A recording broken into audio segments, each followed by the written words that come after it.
Hey everybody, it's Ron from Castle to Castle Podcast, and we're doing a Disney dining review today of the Backyard Rodeo BBQ, located in Toy Story Land at Hollywood Studios in Disney World. So stay tuned.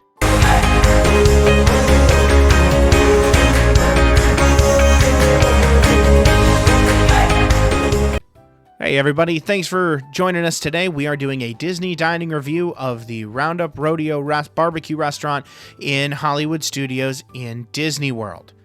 So, to give you a couple of basics, first up, yes, you guessed it, it's a barbecue restaurant. They are doing mainly meat-based barbecue foods. Ribs, brisket, roasted chicken, sausage.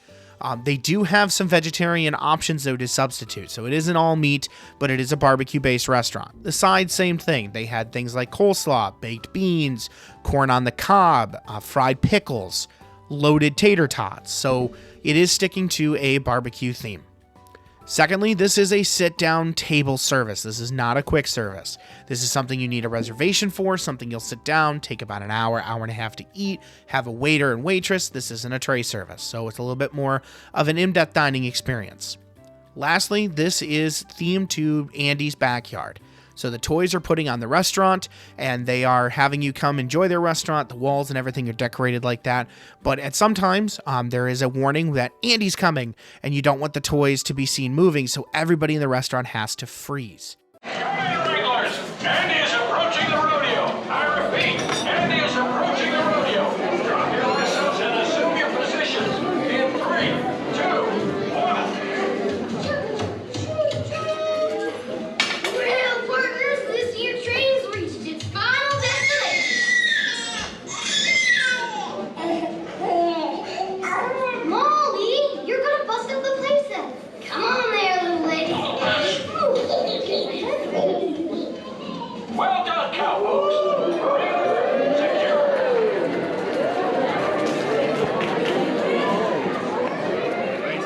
So it's kind of a fun little way to play into, they're in the backyard and they don't want Andy to see it, so it's all themed that way. And it gets very cute being themed like this. Now, in a Disney dining review, we review every restaurant based on 5 different criteria points. Quality of the food, quality and speed of the service, the decor and theming of the restaurant, the value of the restaurant. Are you getting what you're paying for? Is this really worth the money? And then finally, the options on the menu and the food availability that they have. So I want to start off with the menu offering and options that they have. I think this will kind of help understand the restaurant a little bit more and give you a better grip of what's all included here. So looking at the menu, first off, it's a prefixed menu for the most part. You get a couple of choices and things, but for the most part, it is just already assembled for you. For example, your appetizers, you already get 3 different appetizers. You get tomato salad, you get a romaine and kale salad, and you get a watermelon salad. You do also get cheddar biscuits with a sweet pepper jelly. So you get to try all those for your starters. Then you go to your main course, which is just a big basket of meat. You get ribs, brisket, sausage, and barbecue chicken. They do have a plant-based option if you have somebody in your party that doesn't want to eat meat, or you yourself, your whole party doesn't eat meat. You can always request the plant-based options instead, and they even have salmon upon request as well. So you can make those substitutions as you guys need. And the other thing is, they did tell us if you had some people wanting meat and some people wanting the plant-based, you can make a swap in there and get a couple of each to help whoever wants or needs what. From there, though, you do get now a couple of choices. You get to pick 4 sides, and they give you 8 different options to choose from. They give you potato salad, the married spuds, which are loaded potato barrels, coleslaw, fried pickles, campfire roasted vegetables, mac and cheese, baked beans, and cowpoke corn on the cob, which is grilled street corn. And then finally, for dessert, you again get to pick one of the options on your dessert option, which is a blueberry cheesecake, chocolate silk pie, an apple pie, a peach strawberry pie, or a cupcake with a forky little chocolate thing on top. And that's for your actual meal. So there are a couple of options you can choose from, but for the most part, it is prefixed. Now, we kind of liked this option, having this prefixed. It didn't have a ton of choices on it or anything crazy, so it really was done for you. For our sides, we picked the fried pickles, we picked the mac and cheese, we picked the loaded potato barrels, and we also did the street corn for our 4 choices. But overall, decent options on there. They did have alternative options on there. So we are giving them a 4 out of 5 stars when it comes to the menu options. Now, moving off of that, we're going to move into food quality. So I will say food quality for us was very high. We gave this one a 4 out of 5 stars as well. We were very happy with not only the quantity of food that we got, but also the quality of food that we got.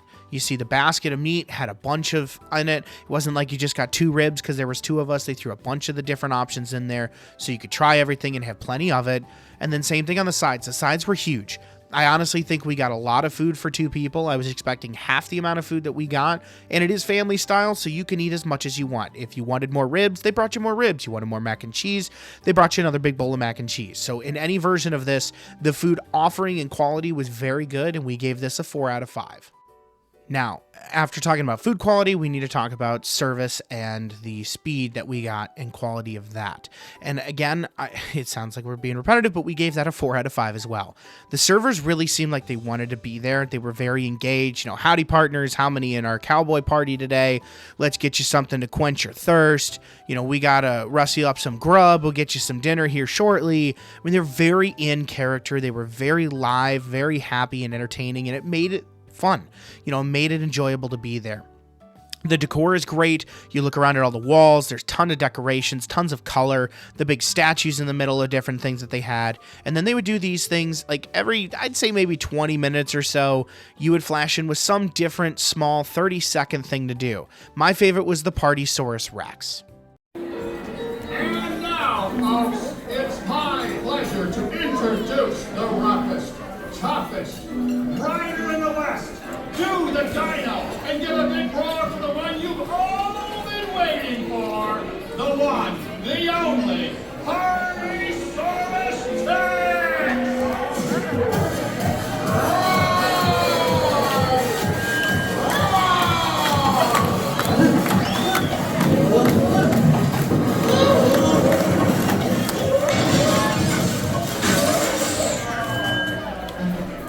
Yeah, who turned out the lights? I just love that. I thought it was so much fun, and just everybody got into it, and all the servers are dancing and everything. It was really great. The reason we gave this one a 4 out of 5 is I think they're missing a mark when it comes to character dining. I really think that they should make this a character dining. You're missing a great opportunity. It's not a huge restaurant. It's great themed, but you could do a Jesse, you could do a Woody, you could do a Buzz, Green Army Men, Prospector Pete. The list goes on and on. Lotso, you could do all kinds of characters in here. So while the theming and decor was great and they really play along with it, I think they're missing a mark here, and this should be a character dining. But it is not. For the record, it is not a character dining. There are 0 characters at this event and anytime you're dining. So the last one we want to talk about is value for what you're getting. This one's always a little bit tricky because value can be different to 2 different people. I could think this is valuable and you don't, or vice versa. But in this case, what we're going to do is just lay out the numbers for you and kind of let you decide the value to it. I think this was decently valuable for what you're getting. It was expensive. I do want to highlight this was $45 per plate for an adult. So for 2 people, we were at $90, and that wasn't including tax or tips. So when it was all said and done, we did break the $100 threshold. For sit-down dining, that is rather expensive. However, if you look at it from a straight perspective of I paid $45, what did I get? I think that value was very much there. It was all you can eat meat, and it was good quality meat. There was a lot of it on your table. You had a ton of different sides. You got appetizers. They really gave you a ton of food for what you were paying. So I don't think you're going to walk out of there saying, oh, I'm still hungry. Why did I just spend $45 on that? I think the value's there in that. But I do think it's rather expensive. It's not a character dining, which I think does have a big impact on price point. When you look at other things like the Ohana breakfast is $45, and yet I just paid that for this lunch here. So, you know, value can change depending on where you're at or what you're doing. We gave this a 3 out of 5 on value. I think the value for the food is there, but I don't think the value for the sit-down's there.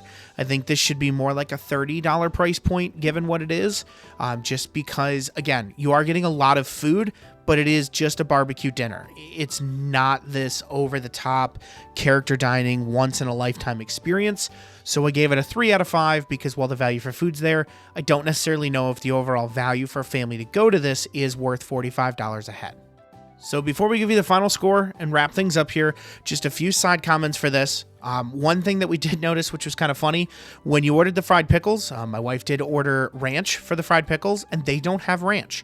They told her no, which I thought was kind of weird given that you serve fried pickles. But they don't carry fried pickles. Even the waiter admitted, he said, we get asked that all the time, but we don't have ranch here. So that was an interesting one. The other thing is, too, the tables are very close together. This has been Disney's new trend. If you go to most restaurants, they try to fit as many tables in there as they can. I understand you're trying to get as many people an opportunity to get in there, and you're trying to make as much money as possible, but this was one of those where you basically heard the neighbors' conversations. You heard the waiter talking to them. At one point, the table next to us chimed in on our conversation because they heard what we were saying, and it felt like we were sitting at the same table. So that's one thing that I don't like, is that Disney keeps cramming as many tables as they can, and you're not really getting an regular dining experience with your family at this one. You're really, really close to your neighbors. So just be prepared for a very cluster in the restaurant, and you're not going to be sitting by yourself. So overall, this restaurant was great. I do recommend it. I think this was a fun one to go to. I definitely will eat there again myself. I think the decor and theming was right on point. It was very great. The food quality was good. Servers for the most part were great. There was very little I had to say, oh God, I didn't like this, which is great. I don't like going to restaurants when I walk out saying I didn't like this, the server was rude, the food was bad. This was one of those I very much enjoyed. So overall, we gave this a score of 19 out of 25 total points, making it a grand total of a 3.8 out of 5-star rating. So this was very high on our list, definitely something we'd recommend. Like I said, it is a higher price point, so be aware of that it is getting up there at that $45 a head plate for an adult. But it is something that I think you'll walk out feeling full. You might want to do this at early dinner and then maybe have a snack later, but you won't need to have a whole nother meal. So worth it in the food sense. Quality was good. Theming was great. I think your kids would have a great time. And, 3.8 out of 5 is a pretty high rating. So it was definitely a restaurant worthwhile. So I hope this helped. I hope the Disney Dining Review series that we're kicking off here is going to be helpful to some people. If you do have any questions, always remember you can reach out to us on any of our social media channels. You can also reach us on our website, castle-to-castle-podcast.com. So just let us know if we can always help with anything. We're always here to answer questions. We always love answering questions. So please reach out if you need anything from us. But I hope you enjoyed this, and we'll see you here next time. Thanks.